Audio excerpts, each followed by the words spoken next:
तैयारियां वहां द्वार पर कर रखी है। प्रणाम।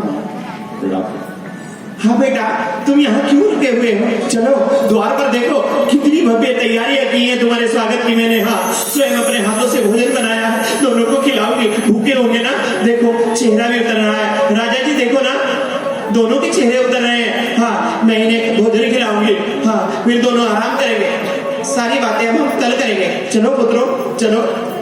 पिताजी मैं यहाँ से आगे नहीं जा सकता। अरे यहाँ से आगे क्यों नहीं जा सकता? बचपन की तरह आज भी हटीला है कि यहाँ से आगे नहीं जा सकता, वहां से आगे नहीं जा सकता। अरे रास्ता बंद थोड़ी है, तू भी चलेगा, मैं भी चलूंगा और ये भी चलेगा। चलो चलो बेटा चलो। नहीं मां, मैं यहाँ से आगे नहीं जाऊंगा। क्या कह रहे हो दोनों? ना वो यहाँ से आगे जाएगा ना तुम यहाँ से आगे जाओगे, तो यहाँ चौक पर कैसे तुम्हारे दिन व्यतीत होंगे? पुत्रों तुम्हारी जगह महलों में है। हमें पहले एक निर्णय करना। कैसा निर्णय? हमने अपने महलों के ऊपर एक सुंदर सी कन्या को देखा है, उससे विवाह का प्रस्ताव मैं रखना चाहता हूं और मेरा भाई कहता है कि उससे प्रस्ताव वो रखना चाहता है। तो आप निर्णय करिए ताकि दोनों का हित हो सके। अच्छा, तो उसको तो मेरे को आइडिया नहीं है। महलों के ऊपर महारानी, क्या कोई रिश्तेदारी या किसी के यहाँ से कोई कन्या हमारे यहाँ पर आई है? नहीं राजा जी, इतने आनंद मानन में ये संदेश मिला, कोई भी नहीं आ पाया है। तो आखिरकार ऊपर कौन हो सकता है? किस सुंदर कन्या को इन्होंने देख लिया?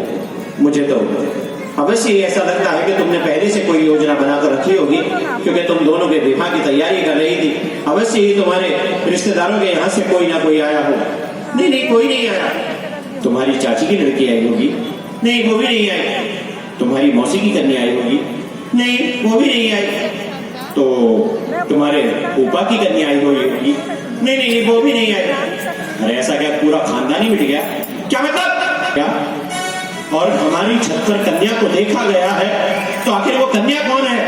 महलों के अंदर अगर तुम्हें नहीं पता तो महारानी किसको पता होगा? अब मैं कहां से दिमाग चलाऊं? ज्यादा दिमाग तो तुम्हारा ही चलता है। चलाओ तुम अपना दिमाग। मेरा दिमाग ज्यादा नहीं चलता। हाँ देखा है मैंने, तुम्हारा मुंह ज्यादा चलता है। सुबह से लेकर शाम तक मुंह चलता रहता है ना तुम्हारा। महारानी, यहाँ भरे चौक में ऐसे शब्दों का उपयोग मत करो, ये घर नहीं है। हाँ तो मैं भी तो कह रही हूँ घर नहीं है। ये बच्चों का तमाशा यहाँ क्यों दिखा रहे हो? निर्णय करो ना इनके विषय पर। अरे हो सकता है कोई दास दासी की कन्या हो, इनको कहो किसी दास दासी की कन्या से इनका विवाह नहीं हो सकता। अवश्य ही किसी कोई दास या दासी की कन्या वहां पर खड़ी होगी, तुम्हारा विवाह उससे नहीं हो सकता। माँ अगर उससे विवाह नहीं हो सकता तो मैं महलों में नहीं जा सकता। अरे बेटा कैसी बातें कर रहे हो? तुम राजपुत्र हो और राजपुत्र का विवाह यूं ही किसी के साथ नहीं किया जा सकता। तुम चलो। नहीं नहीं मैं भी नहीं जाऊंगा। जब तक उस कन्या के विषय पर निर्णय नहीं हो जाता तब तक मैं जाने वाला नहीं हूं। अरे ये यहाँ से नहीं जाएंगे। सुनो महारानी, स्वागत की सारी तैयारियों को यहाँ पर ले आओ। हाँ ये ठीक रहेगा, मैं सारी तैयारियां यहीं पर ले आती हूँ। लेकिन कभी दिमाग बदलेगा तो ये सारी बातें हो सकता है भूल जाए। इनकी आरती उतार। पिताजी ये वही है जिससे हम अपना विवाह करना चाहते हैं।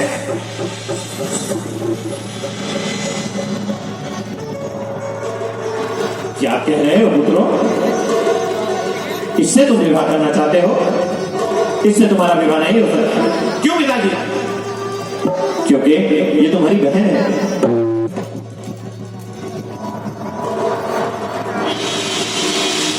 वाह, पिता हो तो आपके जैसा, राजा हो तो आपके जैसा। पिताजी दो भाइयों के बीच में कन्या को लेकर झगड़ा हो रहा है तो आपने बड़ा सुंदर निर्णय निकाला।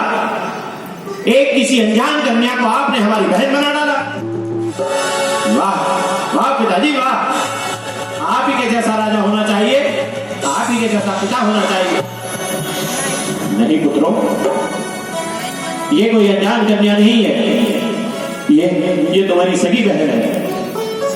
हाँ बेटा, सुनो, देखो, वो तुम्हारी सगी बहन है। माँ, हम अच्छी तरह जानते हैं कि हम दो भाई आपकी संतान हैं, हमारे कोई बहन नहीं है। हम जिस समय गुरुकुल पढ़ने के लिए गए, हम दो भाई हैं, और वहां से दोनों पढ़कर आए तो दो भाई हैं, ये हमारी बहन नहीं है। राजा जी समझाओ ना इन्हें। पुत्रों, तुम्हारे जाने के उपरांत इस कन्या ने जन्म लिया, और राज्य की कोई भी शुभ या शुभ सूचना तुम तक नहीं दी जा सकती थी, क्योंकि गुरुकुल के नियम ही ऐसे थे, इसलिए सूचना तुम तक नहीं जा पाई। देखो इस कन्या की ओर, जैसे जैसे बड़ी होती रही वैसे याद करती रही कि मेरे दो भाई हैं, जिस दिन वो आएंगे प्रत्येक रक्षाबंधन की राखी मैं उनके हाथ पर बांध दूंगी, उनके हाथों को राखियों से भर डालूंगी।